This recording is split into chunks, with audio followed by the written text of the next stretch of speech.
punto. Pero Sandy, buenas noches, un saludo breve, hay una última hora en este instante. Así es, Julio, muy buenas noches, aunque el de buenas solo tiene precisamente el saludo, porque en algunos lugares de nuestro país se tienen situaciones complicadas con la violencia. Vámonos a Villanueva, un lugar donde ha sido asediado precisamente y los índices de violencia se han desatado. Ahora en la zona 6 resulta que ha sido localizada una persona envuelta en una sábana en la colonia Las Vegas de la zona 6 de Villanueva. Los bomberos voluntarios son los que se encuentran en el lugar, fueron alertados y al momento de realizar la supervisión de este hallazgo, pues se dan cuenta que esta persona no contaba con signos vitales, por lo tanto hacen el llamado al Ministerio Público y en este momento se están trasladando los peritos para poder hacerse cargo entonces de esta escena. Julio, lamentable, Sandy. Lamentable porque es el tercer caso en esta semana con 4 personas fallecidas de la misma manera. Se está haciendo una constante. Por supuesto, el martes recordemos que se registró en la zona 6 la localización precisamente de 2 cuerpos también envueltos en sábanas. Se trataba de una pareja que pues luego se conoció que podría estar vinculado con el tema de extorsión. Definitivamente. También recuerdas que esta misma semana pasó en el departamento del Petén lo mismo. Ese mismo día, el martes fue cierto. El martes en horas de la tarde, los vecinos localizaron a 2 personas también envueltas en sábanas que fueron abandonadas en un terreno baldío. Ya vamos entonces con el tercer caso. No se conoce si podrían estar ligados, si tienen algún tipo de relación, pero esto estará en manos de las autoridades. Con esta noticia de último momento arrancamos, pero ahora conozcamos nuestros titulares. Bienvenidos. Los hangares del aeropuerto Tierra del Narco, autoridades realizaron 14 allanamientos para secuestrar información sobre casos de este tipo. ¿Qué más hay que esperar? Una semana tensa en Bárcena, Villanueva, desencadena preguntas. ¿Es necesario que la PNC vea armados a los vecinos para accionar en las zonas rojas? Medicamentos con mejor calidad. Explicaremos en qué consiste la homologación de medicamentos y cuál será su impacto en el área de salud. ¿De dónde sacó el dinero? Testigo declaró ante jueza que 3 fincas vinculadas a Roxana Valdetti tienen un valor de 15 millones de quetzales. Los jueces siguen acumulando polvo. Según el organismo judicial, solo 2 jueces están disponibles por cada 100,000 ciudadanos. La situación aumenta la mora judicial. Ortega celebra tras días violentos. El presidente nicaragüense acusó a los obispos de orquestar un golpe en su contra durante aniversario de la revolución sandinista.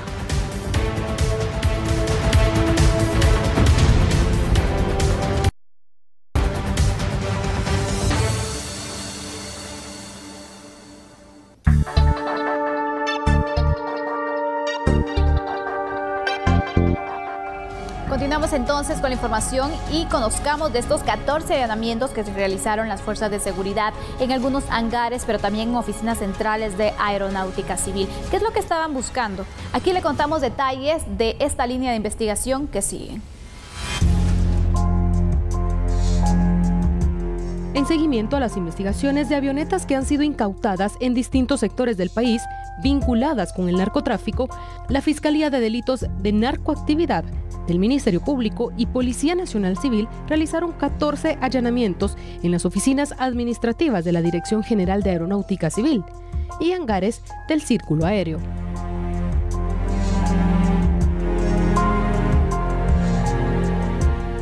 La recopilación de información que le permita al Ministerio Público continuar con estas investigaciones. Como ustedes saben, en lo que va de este año se han localizado diversas aeronaves y en años anteriores también, las cuales presuntamente tendrían alguna vinculación con el narcotráfico. Y según la Fiscalía de Delitos de Narcoactividad, estas estructuras criminales dedicadas al tránsito internacional de drogas utilizan las avionetas precisamente porque es un medio de transporte mucho más rápido para trasladar sus mercancías ilícitas. Las autoridades de Aeronáutica Civil indicaron que colaboraron con la documentación requerida por el Ministerio Público. Mi administración está totalmente abierta para poder recibir a las autoridades y poder colaborar en todas las investigaciones de cualquier caso que ellos tengan. Por este momento no tengo entendido qué caso están dando seguimiento. Mi mensaje ha sido siempre colaborar en totalidad con las autoridades. Mi mayor interés es que se trabaje con transparencia, que el aeropuerto no sea utilizado para fines criminales, para fines terroristas, para fines de mal, sino que sea utilizado el aeropuerto para generar trabajo, para generar turismo, para generar ingresos para la economía de Guatemala. El aeropuerto debe estar en total control de las autoridades de gobierno, de las autoridades de Policía Nacional, Ministerio Público, de agencias de Estados Unidos que están colaborando con nosotros también.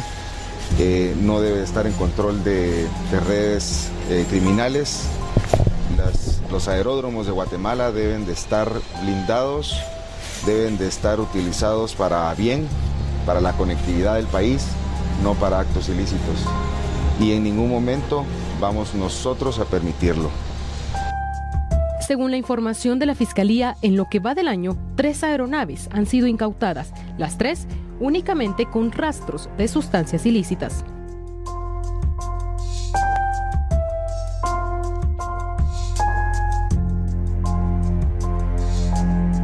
Tema por demás complicado porque existen varios puntos ciegos en el Aeropuerto Internacional La Aurora, lo cual permite definitivamente el tránsito, llamémoslo así, fácil, de personas pero también de mercancías de cualquier tipo. Se reportan normalmente 50 vuelos privados a diario que salen por esta vía y de esta manera. En el 2015 se firmó por parte de la Dirección General de Aeronáutica Civil el protocolo interinstitucional para la actuación en estos casos de los vuelos privados. Sin embargo, también, a pesar de que en el mismo año 2015 la Superintendencia de Administración Tributaria instaló allí una oficina precisamente como un puesto aduanero específico para este tipo de vuelos privados, esto no se está cumpliendo a cabalidad. Hoy se dio un caso precisamente de una aeronave en la cual se encontró droga. Y esto, Sandy, al final de cuentas es lo que está causando este problema. Es decir, los principales destinos de los vuelos privados son Estados Unidos, México y posteriormente Centroamérica. La situación es, ¿y cómo controlamos el narco? ¿Y cómo controlamos que no entre y salga mercadería de alguna manera prohibida, sea cual fuere? ¿Y cómo controlamos que no salgan personas de alguna manera por el gran fenómeno de la trata, armas y cualquier cosa que ahí puede pasar? Primero yo quiero, Julio, que iniciemos este análisis precisamente aclarando de cuáles son esos controles que tienen los vuelos privados, porque sabemos que por estos controles que no son los mismos que se tienen en los vuelos comerciales, podría darse esta debilidad que pues fomente el traslado de estos ilícitos hacia estos territorios. ¿Cuál es? Para que podamos entender dónde es que está el error. Claro que sí, Sandy, definitivamente. Bueno, en cuanto a los vuelos internacionales grandes, es bastante el control, todo el guatemalteco lo sabe, el protocolo que hay que pasar para ingresar, para revisión personal y del equipaje y documental también. Claro. Aparte que hay que declarar lo que se lleva. En este tipo de vuelos, por lo menos en Guatemala, hasta ahora que a partir del 2015 en lo teórico empezó a cambiar, pero estamos viendo que todavía no ha cambiado de la manera tan efectiva, eficiente y eficaz que se necesita. Los vuelos privados habían sido una especie de limbo, fíjate, Sandy, es decir, se tenía en teoría un plan de vuelo, en muchas ocasiones ni eso existía y por eso también en estos últimos meses y semanas hemos visto cómo se han capturado y han caído narcoavionetas. Hoy nuevamente un caso en el cual finalmente en una de estas revisiones, porque el protocolo es plan de vuelo, la documentación de las personas que van a viajar, la información de cuántos pasajeros y tripulantes van a ver y la revisión, supuestamente, Sandy, por eso está el puesto aduanero de la SAT, del equipaje y de todo lo que se vaya a trasladar a efecto de evitar trata de personas y trata de estupefacientes, hay que ser muy claro. Sin embargo, el Aeropuerto Internacional La Aurora en ese sentido todavía a través de la Dirección General de Aeronáutica Civil tiene grandes debilidades, hay muchos puntos ciegos. Por supuesto, pero aparte de los puntos ciegos, el descontrol que se tiene, y bien lo mencionabas entonces, sí. Hace unos meses una aeronave, pues una avioneta específicamente, se desploma, tiene un accidente aéreo, recordemos, varias personas fallecieron ahí y resulta que había ilícito, drogas específicamente dentro de la aeronave. Cuando se consulta entonces Aeronáutica Civil ni siquiera sabía sabía de la salida de esa avioneta. Ni el plan de vuelo. Y salió de uno de estos hangares. Sí. Aquí quiere decir entonces que hay personas que prácticamente están consintiendo estas salidas y que no están revisando como deberían. Me gusta mucho lo que acabas de decir porque tenemos que hablar, para hacerlo claramente en este análisis, de una situación. Sí. Quiere decir que hay niveles de corrupción, quiere decir que hay permisibilidad. ¿Qué otra explicación? Exacto, ¿cómo? La explicación es esa, sencilla, y nuestro televidente de la medida lo sabe. Hay niveles de corrupción todavía que deben de controlarse porque hay entonces funcionarios de todo tipo, ya sea del aeropuerto o de cualquier otra institución, que están facilitando que esto suceda. Porque en otra realidad, ¿verdad?, de algunos países más desarrollados, esto simple y sencillamente no pasa. Ahora yo me pregunto también, Sandy, pueden fallar las personas, y estamos viendo que aquí están fallando, ¿verdad?, algunas personas, pero deberían de existir controles electrónicos o algún otro tipo de tecnología, cámaras, revisiones de escáner, todo eso que nos podría ayudar muchísimo, ¿no? Y ahí ya no hay pierde. Y es que eso entonces nos deja ver que, bueno, cualquiera puede entonces, invertir en una avioneta privada y de esa forma hacer lo que se les pega la gana. Si eso están haciendo con las drogas, imagínate tú con el traslado de personas. Correcto. Y me encanta también lo que acabas de mencionar. Sabemos, Sandy, esto está documentado en el mundo, digamos, le vamos a llamar negocios, aunque son situaciones ilícitas. Los tres grandes negocios, y Guatemala, por esa posición geopolítica y geoestratégica, es tremendo para eso. El tráfico de estupefacientes o de drogas, la trata de personas y el tráfico ilegal de armas. Si tenemos no solo esos puntos ciegos en el aeropuerto, sino que si tenemos esa porosidad en cuanto a la seguridad de lo que está saliendo, de lo que está entrando en este tipo de vuelos privados, sencillamente perdemos el control. Claro. Y ahí puede estar pasando cualquier cosa. Porque, ¿sabes, Andy? Una situación en la parte fáctica y práctica. Pudieron haber capturado hoy esa avioneta, pero ¿cuántos vuelos salieron? Si están saliendo 50. ¿Y los otros 49 fueron bien controlados o no?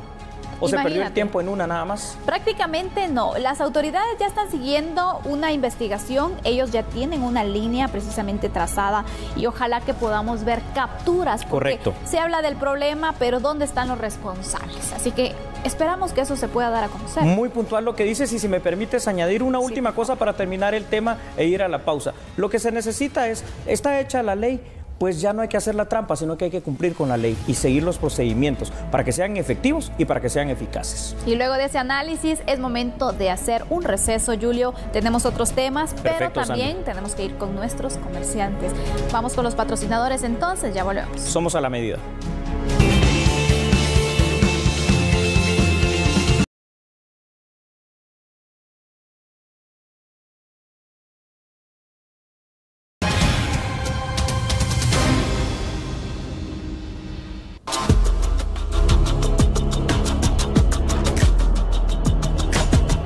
Eso nos preguntamos, y usted que se pregunte cuanto al tema que está pasando en Villanueva. Bueno, le cuento, las fuerzas de seguridad tomaron el control en Bárcena, Villanueva, tras la guerra declarada entre los patrulleros y también los pandilleros.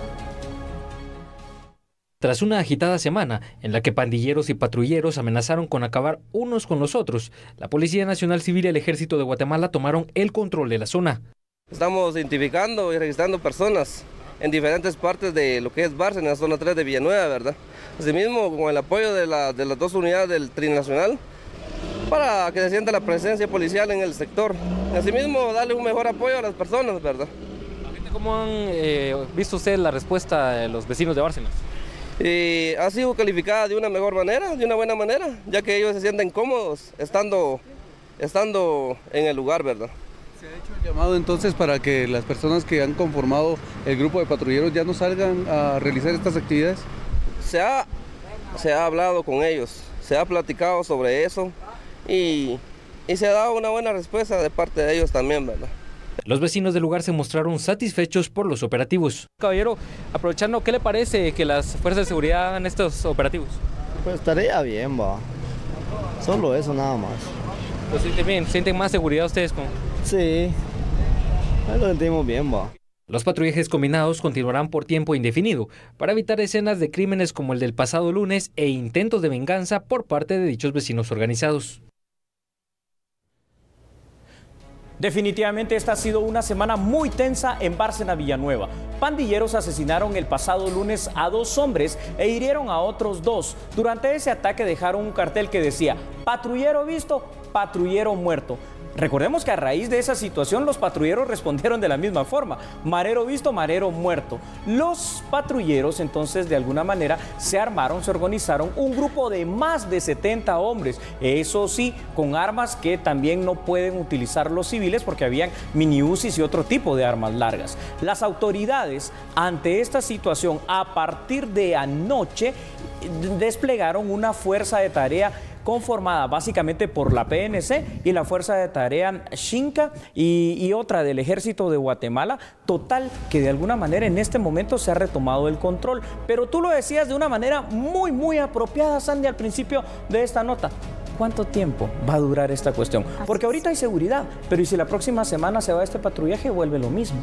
Yo me pregunto aquí, Julio, y la verdad no logro entender cómo las autoridades tardaron tanto tiempo en reaccionar, porque esta es una reacción. Correcto, reactiva completamente. Exactamente. Sí, desde hace varios meses se da esta situación que las personas lo habían denunciado. Luego, unas semanas, se tienen entonces diferentes amenazas, se sigue aumentando el tema de las extorsiones. Y muertes. Exactamente. Al inicio de la semana se tiene este ataque armado que deja 2 personas heridas, 2 personas fallecidas. Y luego, ¿qué pasa? Las autoridades tampoco hacen nada, o al menos no se ve más presencia policial.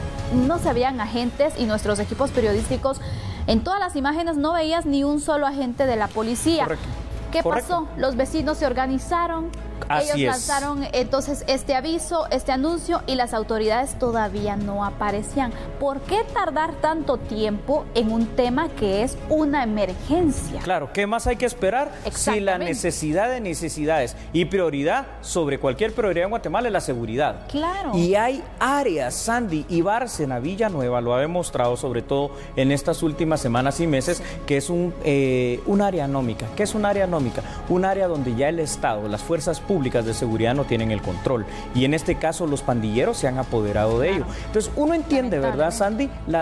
Entiende la desesperación de los pobladores para organizarse, pero ojo, han habido nadie dice que no se organicen, es bueno que esté organizado el pueblo de alguna manera, pero no de esa manera, porque entonces... No al margen de la ley ni sin el apoyo de las autoridades. No al margen de la ley, sin el apoyo de las autoridades y arriesgando la vida, y quizá poniendo en riesgo la vida de otras personas.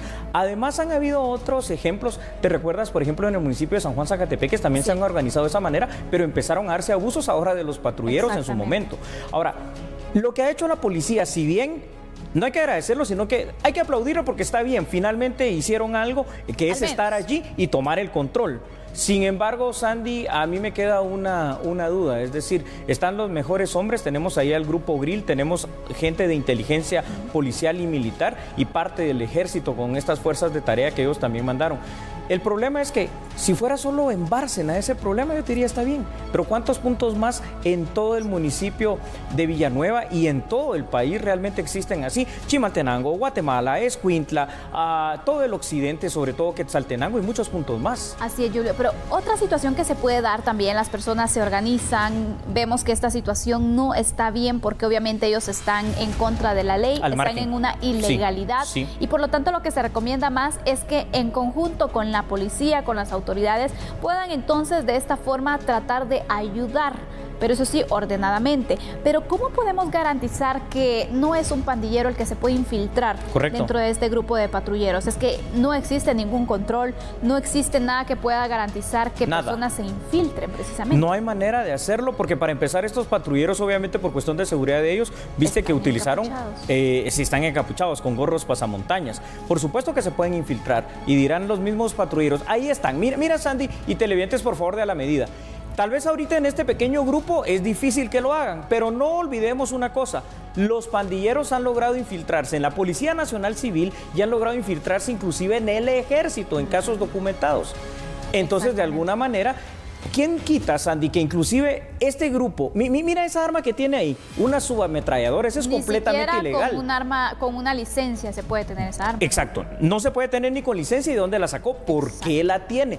Ojo, eso tú lo decías muy bien, al margen de la ley no podemos hacer esto, porque yo no puedo combatir algo ilegal haciendo yo también ilegalidades. Y tú dabas la respuesta de una manera muy adecuada y muy certera. Me gustó mucho tu análisis. Lo que se debe hacer es tener ese acercamiento con la Policía Nacional Civil para tener una policía comunitaria, una policía con la cual primero yo confíe, ¿verdad? Pero que tenga la presencia suficiente. No sé cuántos agentes habrán destacados para Villanueva y para el área de Bárcenas, pero pongamos un ejemplo, que hubiesen 8 o 10 agentes. Están simple y sencillamente arriesgando su vida y de adorno, porque pandilleros hay muchísimos más. Definitivamente, pero mira, en realidad, ¿qué tanta confianza le puede generar esto a las personas? Porque las personas ya están cansadas de esta situación, es una medida desesperada, hay que decirlo. Bravo. Pero ¿qué tan beneficioso puede ser para los vecinos de Bárcena tener entonces estos patrulleros que obviamente no sabemos si detrás de esa capucha está en realidad un vecino o existe una persona que solamente está controlando la situación para de esta forma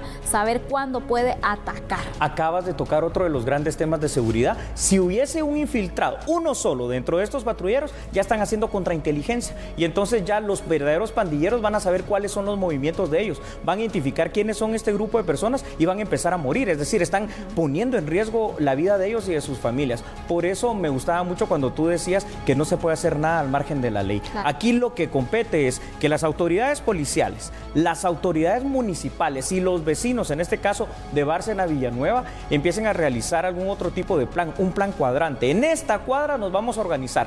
Estos y estos vecinos van a estar encargados de una alarma, de una alerta, de un silbato cuando algo suceda, pero que la policía esté también presta para responder en el día a día. No ahorita sí, durante estos días seguramente va a haber mucha presencia policial y esto lo necesitamos empezar a hacer un poquito en todo, también en el municipio de Villanueva, en todo el municipio de Mixco, en toda Guatemala, en otros municipios.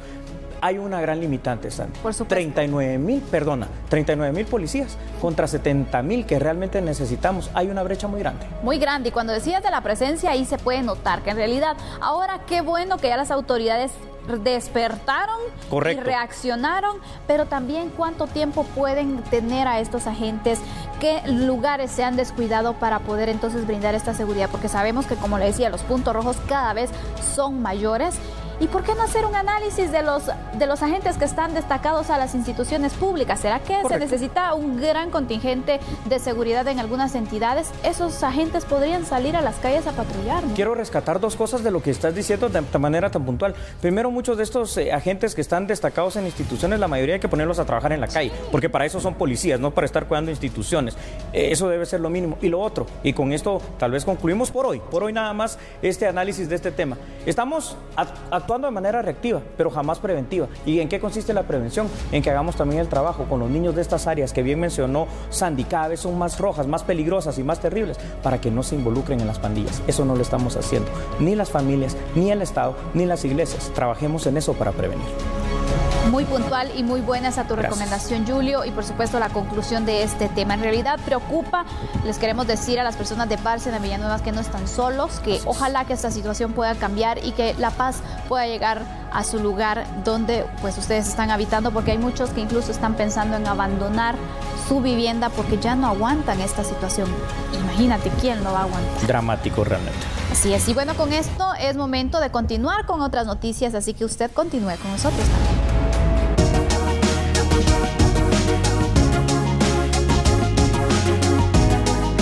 En otra información, en un juicio de extinción, escuche bien, porque un testigo propuesto por el Ministerio Público declaró ante la jueza Rosa María López que 3 fincas que están vinculadas a la ex vicepresidenta Roxana Valdetti tiene un valor aproximado de 15 millones de quetzales.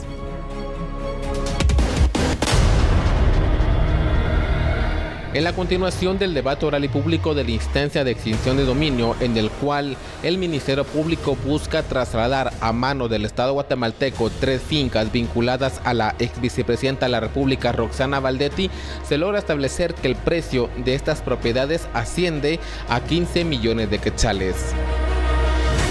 Sí sobrepasa el rango del número 5 para arriba. Se redondea hacia el número superior, y si es menor de la cifra número 5, se redondea hacia el nivel inferior, de tal manera que el valor normal quedó en 15.126.000 quetzales. Al debate oral y público se presentó a declarar Carlos Estuardo Moscoso Burgos. Según la investigación, recibió un cheque por 1.200.000 quetzales. Ese dinero se presume fue parte de los pagos para la compra y venta de las 3 fincas que buscaba adquirir Roxana Valdetti para construir un edificio de apartamentos. Entonces él ata, hay un fiscal de la CICIG y me dice, lo que aquí pasó es que usted ingenuamente ha prestado su cuenta y esto aparece como un lavado de dinero. Es donde me fui de espaldas y dije lavado de dinero, pero si quien me lo pidió son personas familiares, cercanas, conocidas. Y es ahí donde yo me quedé. Estas 3 fincas que busca el Ministerio Público que pasen a manos del Estado guatemalteco están a la par de una propiedad que ya fue extinguida a la ex vicepresidenta de la República, Roxana Valdetti, al establecerse que fue adquirida de forma ilegal a través de diferentes pagos de por medio de algunas empresas de cartón. El objetivo del Ministerio Público es que estas 3 fincas valoradas en 15 millones pasen a manos del Estado guatemalteco a través de una resolución de un juzgado de extinción de dominio. Con imágenes de Gabriel Hernández, un reporte de Hugo Morales.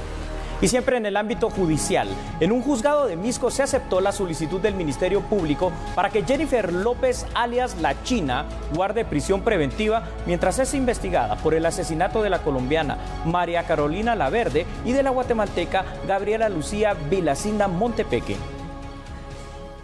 En octubre del 2017, los cuerpos de socorro fueron alertados sobre el hallazgo de 2 mujeres envueltas en bolsas de nylon en un terreno baldío en el ingreso a la ciudad peronía de la zona 8. Al revisar los cuerpos se constató que estaban fallecidas y que tenían varios impactos de bala. La primera hipótesis, que pelearon con sus agresores y fueron eliminadas en otro lugar. Por ese hecho criminal, la Policía Nacional Civil capturó a Jennifer Beatriz Pérez Mercado, alias La China, quedando como resultado la resolución del juzgado, haciendo ver de que posiblemente haya cometido el delito de asesinato y por consiguiente debe ser investigada por el doble asesinato, es decir, por el crimen en contra de María Carolina Laverde y Gabriela Lucía Villacinda Montepeque. Queda en prisión preventiva. Por el doble asesinato fue capturado en Petén Antonio de Jesús Jerez, alias El Tono, quien está pendiente de comparecer ante juez para audiencia de primera declaración. Y en otra audiencia, el juicio en contra de 2 hombres en el Tribunal Sexto, acusados por el Ministerio Público por el delito de comercio, tráfico y almacenamiento ilícito, se canceló.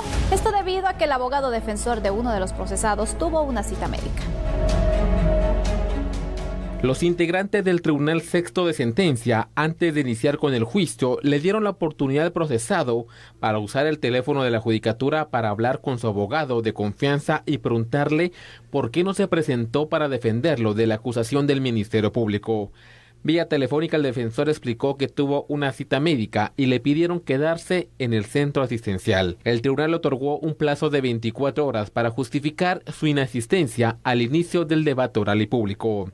Sin embargo, el sindicado Oscar Daniel Bran Godínez ha informado que él vio al abogado dentro de este edificio de torre de tribunales. El abogado devolvió la llamada hace unos momentos, se indicó que él efectivamente fue a una cita médica, pero que de ese lugar lo volvieron a llamar, que tenía que regresar con el médico. El inicio del juicio se reprogramó para la primera semana de agosto. Si el abogado no se presenta o el acusado decide cambiar de defensor, la judicatura pedirá los servicios profesionales del Instituto de la Defensa Pública Penal. Sandy, cuando las personas están enfermas necesitan medicamentos y sobre ello vamos a hablar, pero de la calidad de los medicamentos, Sandy. Por supuesto, ahora nos debe acompañar usted para escuchar este análisis y por supuesto de esta manera saber qué está pasando con este tema. Correcto. Pero ahora es momento de hacer una pausa, regresamos en breve. Somos a la medida.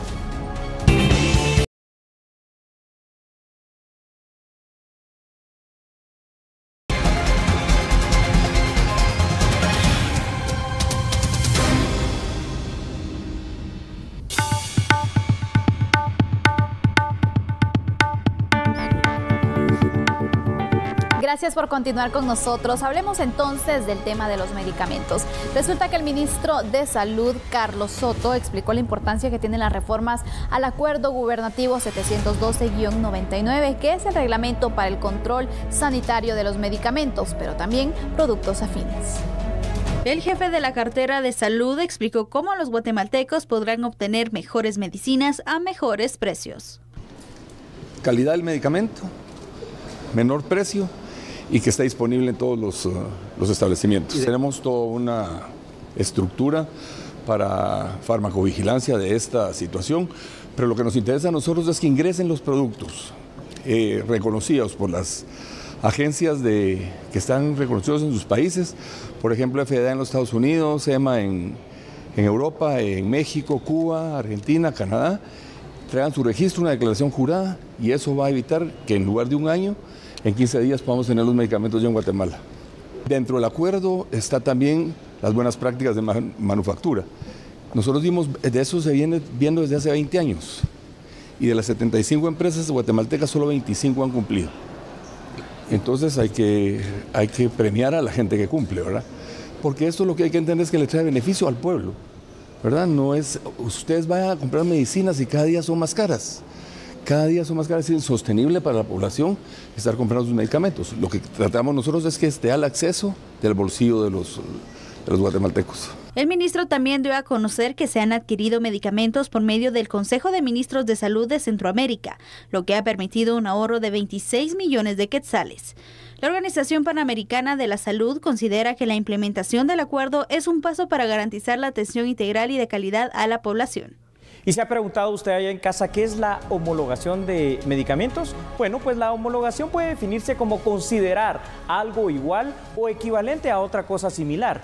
Esto consiste entonces en aprobar un medicamento y lleva un proceso que no es fácil aquí en Guatemala. Primero, este medicamento debe ser evaluado, analizado y estudiado por el Laboratorio Nacional de Salud. Se aceptarán productos que ya estén evaluados por otras autoridades de alguna manera o agencias internacionales, como la Agencia Europea de Medicamentos y la famosa FDA de Estados Unidos. De alguna manera, cuando ya pasa todo este proceso, es hasta ese instante en que se podrá registrar un producto más rápido y ahí podemos hablar de un producto homologado. Pero eso sí, Sandy, sin bajar la calidad, sin cambiar sus características y sin que se vuelva una medicina que al final de cuentas no sirva, ¿verdad? Porque eso pasa en muchas ocasiones. Así es, para explicarle a las personas que necesitan los medicamentos, que van al sistema de salud pública, ¿cómo puede beneficiar este tipo de medidas para el sistema, para la obtención de los medicamentos? ¿Cuáles son las ventajas específicamente? Claro que sí. A través de la homologación de medicamentos se pueden obtener varias ventajas si se hace bien. Primero, tener una mayor variedad, no solo de oferentes, y eso evita en parte la corrupción que a veces se manifiesta en esta situación, pero también te va manifestando a veces hasta unos ahorros para el Estado guatemalteco, porque el mismo producto te puede costar en X lugar 10, en otro 20 y en otro 30, y puedes escoger, por la ley tendría que ser el de 10 si llena las mismas características que los demás, pero ya te representa un ahorro. Además, de alguna manera, esto vendría a permitir, por lo menos en la teoría, ¿verdad, Sandy?, que el presupuesto del Ministerio de Salud Pública y Asistencia, lo que queda del presupuesto para poder invertir en medicamentos y otro tipo de cuestiones, pues se aproveche, se utilice, se invierta, no se desperdicie y haya el abastecimiento suficiente en toda la red hospitalaria nacional.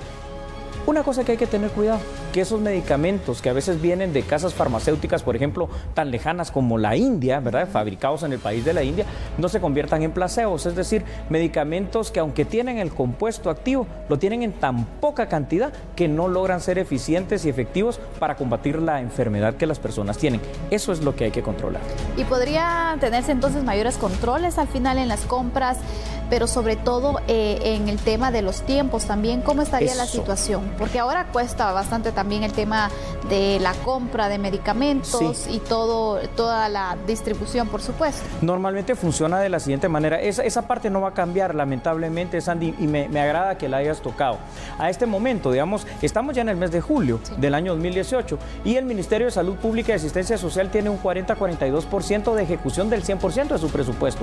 Y uno se preguntará por qué están pidiendo pidiendo inclusive hasta más presupuesto, ampliaciones presupuestarias, y no han logrado ejecutar. No es que hayan no logrado ejecutar, lo que pasa es que los procesos son demasiado burocráticos por la ley de compras y contrataciones del Estado. Han hecho ya muchas licitaciones y ellos estiman tener entre octubre y noviembre la compra de los medicamentos, pero si no existe esta homologación, están amarrados como que a las mismas casas farmacéuticas, a los mismos productos, y entonces cuando hay monopolios en cualquier cosa, y llámese así también en la medicina, para medicinas específicas, esto no es bueno, porque la competencia y ese libre mercado hace que hayan mejores precios. Ahí sí, con esa competencia hace que también haya pues mejor abastecimiento y más seguridad para el usuario guatemalteco de la red pública hospitalaria de que va a encontrar la medicina.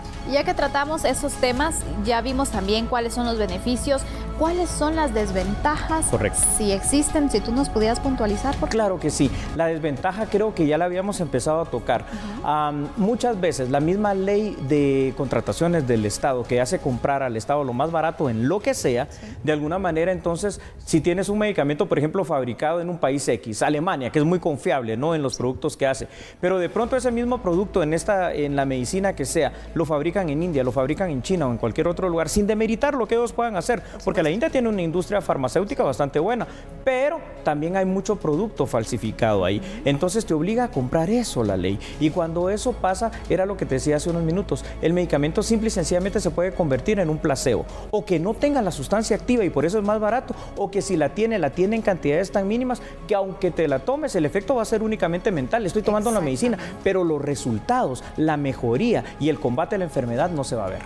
Dándose entonces este tema de la homologación, ¿también valdría la pena poder revisar la ley de compras y contrataciones para ver específicamente el tema de los medicamentos? Definitivamente que sí. La revisión, por ejemplo, para casos tan ingentes como la seguridad, como la salud y la educación, va a ser necesaria en esta ley de compras y contrataciones. La garantía aquí que puede haber, y eso puede ser una suma, es de que de alguna manera, en teoría al menos, Andy, y esto va a haber que ver quién lo va a fiscalizar, la Contraloría, el Congreso o el mismo Ministerio de Salud Pública y Asistencia Social, el hecho de que las agencias internacionales que miran el tema de medicina, tanto la europea como la FDA estadounidense, en teoría, si vamos a seguir el proceso como es, tienen que dar el visto bueno y decirnos, este medicamento que ustedes van a comprar en cualquier otro país a menor costo es tan bueno como el otro que vale 10 veces más. Por supuesto, habrá que ver entonces qué es lo que puede venir a ayudar, pero las mejoras tangibles o las mejoras breves que podríamos ver, las de mayor resultado, ¿cuáles podrían ser? Las mejoras van a ser tangibles y breves, digámoslo así, con los relativos tiempos de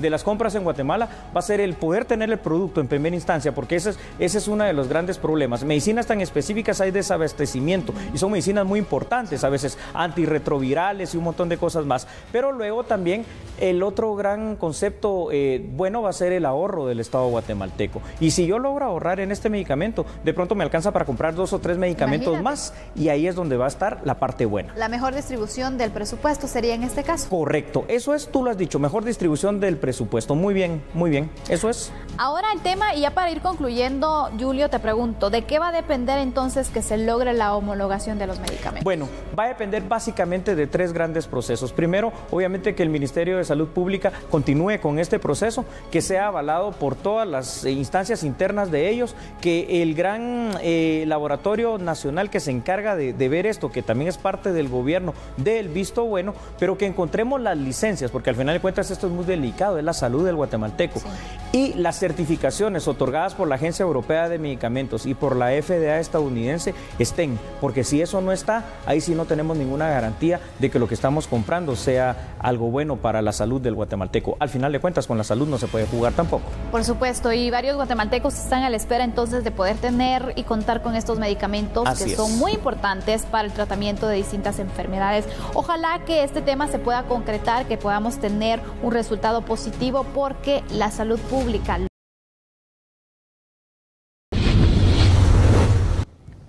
Y bueno, continuamos con otras noticias destacadas. Resulta que la resolución de casos judiciales continúa retrasándose y según el organismo judicial, tan solo cuentan con 426 jueces con competencia penal a nivel nacional. Esto significa que existe por cada 100,000 ciudadanos 2 que están disponibles para brindar acceso a la justicia.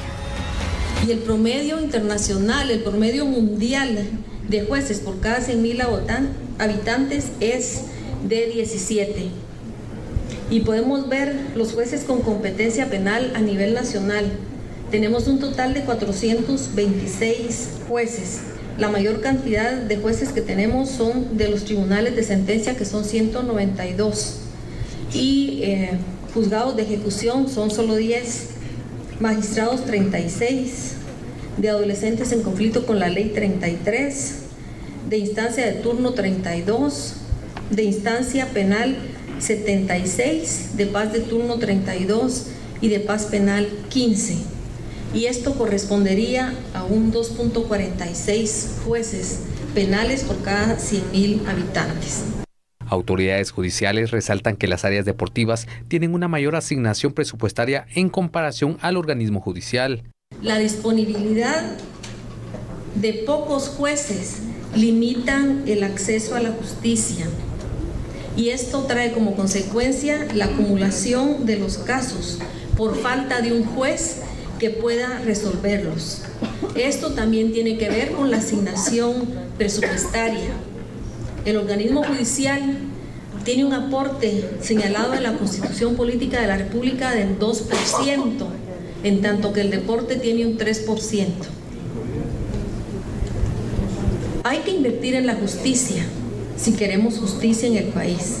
El organismo judicial contabilizó del 2015 al 2017 un total de 281.519 casos judiciales, mientras en dicho periodo se registraron un total de 133.178 sentencias. A nivel nacional se registran 1.088 jueces distribuidos en distintas ramas judiciales. El promedio mundial es de 17 jueces por cada 100.000 habitantes. Descubrimientos arqueológicos en esta nuestra tierra del Quetzal. Autoridades del Ministerio de Cultura y Deportes revelaron el hallazgo de 2 monumentos prehispánicos en el Parque Arqueológico Nacional Tacalicabaj, ubicado en el municipio de La Cintal, Retalhuleu. Un nuevo hallazgo arqueológico fue presentado este viernes por autoridades del Ministerio de Cultura y Deporte. Se trata de los monumentos 253A y B, los cuales fueron descubiertos en el Parque Arqueológico Nacional Tacalicabaj, Retalhuleu. José Luis Chaurruela, ministro de Cultura, comentó que este hallazgo fue denominado el descenso del abuelo, el cual consiste en 2 fragmentos de piedra labrada correspondiente al período clásico medio 800 a.C. La idea fundamental es darle a conocer, porque lo estamos haciendo hoy por primera vez al mundo, la continuación del descubrimiento que hicimos hace unos 6-8 meses del Mush, que es el ombligo de Tacalicabaj, y hoy estamos viendo este descubrimiento que es en términos técnicos el 253A y B, la parte anterior y la parte posterior, que significa el descenso del abuelo. El descenso del abuelo es muy... esto es un tema, es una reliquia, no es una tumba. Se le puso así de cabeza porque era la costumbre en ese momento que a los hombres poderosos es muy probable que este rostro represente a uno de los fundadores de Tacalicabaj. Esta reliquia, si usted ve el rostro, tiene todas las facciones olmecas, tiene la boca mutilada, y la idea esencial es que si bien el rey era pasajero, el poder era permanente, y en ese sentido este fue enterrado así porque esa permanencia indicaba que había hecho obra, que había dejado algo hacia el futuro y que su influencia había sido muy grande. Miguel Orrego, arqueólogo del Parque Nacional Tacalicabaj, comentó datos científicos que revelan el carácter histórico de los vestigios descubiertos. Así la hipótesis ahí comprobada de que sí hubo pues acá presencia olmeca, porque ese monumento que ustedes vieron es totalmente olmeca.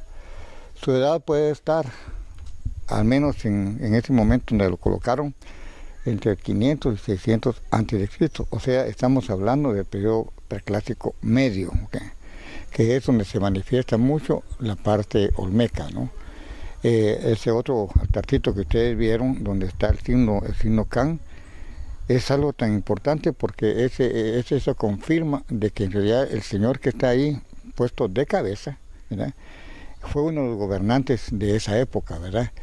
Y el símbolo en sí es el símbolo Can, que quiere decir poder, El ministro de Cultura y la viceministro de Patrimonio Cultural inauguraron el Centro de Documentación, el cual tiene como finalidad el resguardo de más de 3 décadas de investigaciones realizadas sobre Tacalija Baj. Con imágenes de Brian Escobar, reporta Juan Pablo Garrido. De esta forma llegamos al final de esta emisión y también de la semana. Gracias a usted por continuar en sintonía de nosotros y por seguirnos cada noche a las 9 de la noche. Un honor compartir una semana más contigo y seguramente el próximo lunes a las 21 horas usted está invitado para estar acá en A la Medida. Buenas noches. Feliz fin de semana.